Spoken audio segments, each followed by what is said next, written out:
Hi అండి, welcome back to my channel. నేను మీ పావని. ఈరోజు మనం ఈజీగా టేస్టీగా కొత్తగా బిస్కెట్స్ ఎలా తయారు చేసుకోవాలో తెలుసుకుందాం. చూడ్డానికి ఫ్లవర్స్ లాగా ఉండే ఈ బిస్కెట్స్ని చాలా అంటే చాలా ఈజీగా ఇంట్లో చేసుకోవచ్చు. పిల్లలు వీటిని అయితే చాలా ఇష్టంగా తింటారు. ఎందుకంటే చూడ్డానికి ఫ్లవర్ లాగా ఉండి పిల్లలకి ఎంతో ఇష్టమైన చాక్లెట్ ఫ్లేవర్ ఉంటుంది కదా, అందుకనేసి పిల్లలు చాలా హ్యాపీగా ఎంజాయ్ చేస్తూ తింటారు. మరీ ముఖ్యంగా ఓవెన్ లేకోకుండా ఈ బిస్కెట్స్ని ఇంట్లోనే ఈజీగా చేసుకోవచ్చు. మరి ఇంత టేస్టీ బిస్కెట్స్ని లేట్ చేయకుండా ఎలా తయారు చేసుకోవాలో చూసేద్దాం. ముందుగా మిక్సింగ్ బౌల్ తీసుకొని ఇందులోకి 2 ఎగ్స్ని పగలగొట్టుకొని వేసుకోవాలి.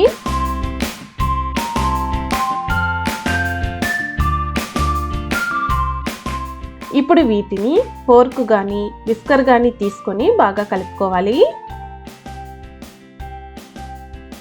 ఇప్పుడు ఇందులోకి 1 కప్పు షుగర్ పౌడర్ వేసుకొని మరొకసారి అంతా బాగా కలుపుకోవాలి. షుగర్ అంతా కరిగేంత వరకు బాగా కలుపుకోవాలి.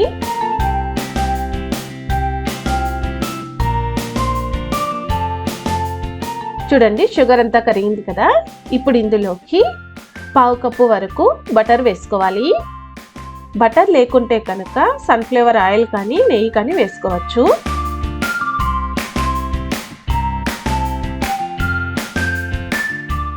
ఫస్ట్ 1 కప్పు మైదా పిండి వేసుకొని ఉండలు లేకోకుండా బాగా కలుపుకోవాలి.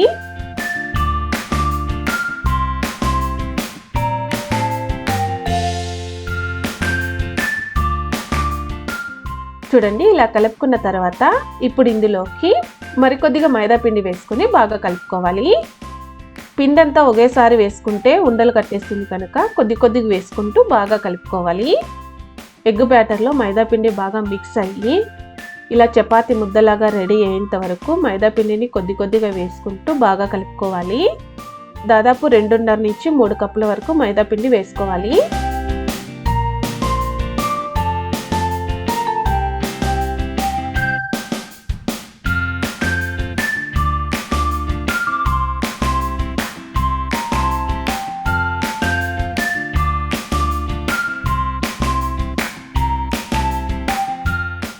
చూడండి, పిండి ఇలా సాఫ్ట్గా అయ్యేంత వరకు బాగా కలుపుకోవాలి. ఇప్పుడు దీనిని 2 భాగాలుగా చేసుకోవాలి. చేసుకున్న తర్వాత ఒక దానిని పక్కన పెట్టేసి ఇప్పుడు ఇందులో 2 టీ స్పూన్స్ కోకో పౌడర్ వేసుకోవాలి. పిల్లలకి చాక్లెట్ ఫ్లేవర్ ఉంటే చాలా ఇష్టం కదా, అందుకని సగము కోకో పౌడర్ వేసుకొని బాగా కలుపుకోవాలి. కోకో పౌడర్ వేసుకున్న తర్వాత కొద్దిగా గట్టిగా అనిపిస్తుంది, అందుకని 1 టీ స్పూన్ బటర్ వేసుకొని మరొకసారి అంతా బాగా కలుపుకోండి.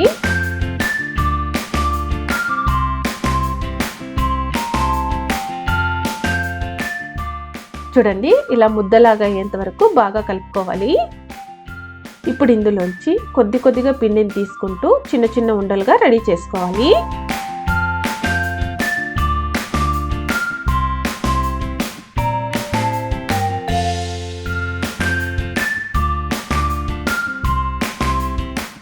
పక్కకు తీసుకున్న పిండిని కూడా ఇలా చిన్న ఉండలుగా రెడీ చేసుకోవాలి.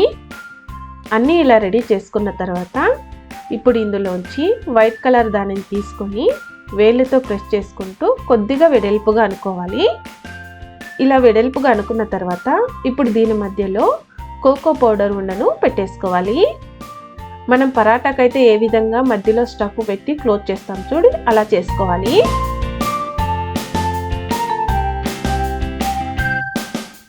క్లోజ్ చేసిన తర్వాత ఇలా ఉండలాగా రెడీ చేసుకొని పక్కన పెట్టుకోవాలి. నెక్స్ట్ ఇలానే మిగతా వాటిని కూడా రెడీ చేసుకోవాలి. నెక్స్ట్ మనం ఏ ప్లేట్లో అయితే బిస్కెట్లను బేక్ చేసుకుంటామో ఆ ప్లేటుకు నూనెను అప్లై చేసుకోవాలి. నూనె అప్లై చేసుకున్న తర్వాత కొద్దిగా మైదా పిండిని వేసుకొని ఇలా ప్లేట్ మొత్తం అనుకోవాలి. ఇలా మైదా పిండి వేసుకోవడం వల్ల బిస్కెట్స్ ప్లేట్కి అతుక్కోకుండా ఉంటాయి. మైదా పిండి అంతా వేసుకొని ఇలా రెడీ చేసుకున్న ప్లేటును పక్కన పెట్టుకోవాలి. నెక్స్ట్ రెడీ చేసుకున్న వాటిల్లోంచి ఒక దానిని తీసుకొని నైఫ్తో ఇలా కట్ చేసుకోవాలి. వీడియోలో చూపిస్తున్న విధంగా ఇలా కట్ చేసుకోవాలి.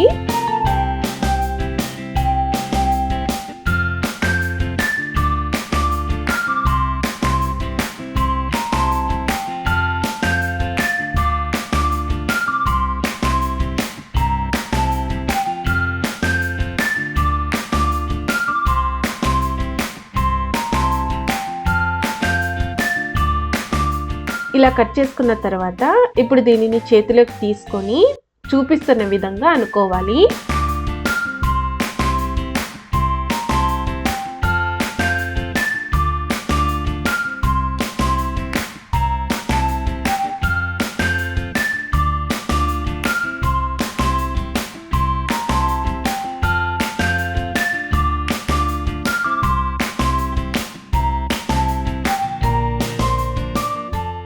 అన్నీ కూడా ఇలా అనుకున్న తర్వాత ఎడ్జెస్ ఇలా లైట్గా ప్రెస్ చేసుకుంటూ అనుకోవాలి. అప్పుడే మనకి ఈ బిస్కెట్ ఫ్లేవర్ షేప్లో కరెక్ట్గా వస్తుంది. చూడండి, బ్లాక్ అండ్ వైట్ కలర్లో ఉండి బిస్కెట్ చూడడానికి చాలా బాగుంది కదా. ఇప్పుడు దీనిని బేక్ చేసుకునే ప్లేట్ మీదకి పెట్టుకోవాలి. నెక్స్ట్ ఇలానే మిగతా వాటిని కూడా రెడీ చేసుకోవాలి.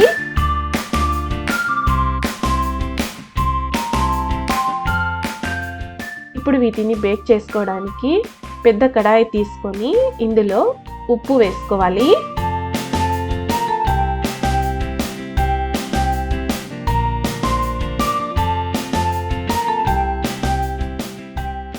ఇప్పుడు స్టాండ్ పెట్టేసి దీనిపైన మూత పెట్టుకోవాలి.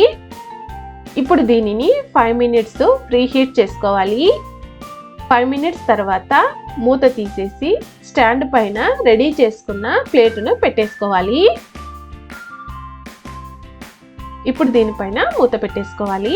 స్టవ్ను మీడియం ఫ్లేమ్లో పెట్టుకొని 20 to 25 మినిట్స్ పాటు బేక్ చేసుకోవాలి. 20 మినిట్స్ తర్వాత మూత తీసి చూద్దాం. చూడండి, ఇవి పర్ఫెక్ట్గా బేక్ అయినాయి కదా. ఇప్పుడు స్టవ్ ఆఫ్ చేసుకుందాం. చూడండి, బిస్కెట్స్కి ఇలా కింద కలర్ వస్తేనే ఇవి పర్ఫెక్ట్గా బేక్ అయినట్టు. ఇప్పుడు ఈ ప్లేటును పక్కకు తీసుకొని 5 మినిట్స్ పాటు చల్లారనివ్వాలి. చల్లారిన తర్వాత సర్వింగ్ ప్లేట్లోకి తీసేసుకుందాం. అంతే అండి, చాలా ఈజీగా బిస్కెట్స్ని రెడీ చేసుకున్నాం కదా. చూడండి, చూడడానికి ఫ్లేవర్స్ లాగా ఉండి మధ్యలో చాక్లెట్ ఫ్లేవర్తో చాలా బాగున్నాయి కదా. ఓవెన్ లేకోకుండా కూడా చాలా సాఫ్ట్గా చేసుకున్నాం కదా. మరి లేట్ చేయకుండా మీరు కూడా తప్పకుండా ట్రై చేసి టేస్ట్ చేయండి. మీకు ఈ రెసిపీ నచ్చినట్టయితే లైక్ చేయండి, కమెంట్ చేయండి. మరిన్ని రెసిపీస్ కోసం మన ఛానల్ సబ్స్క్రైబ్ చేసుకోండి. నెక్స్ట్ మరొక మంచి రెసిపీతో కలుస్తాను. Thanks for watching.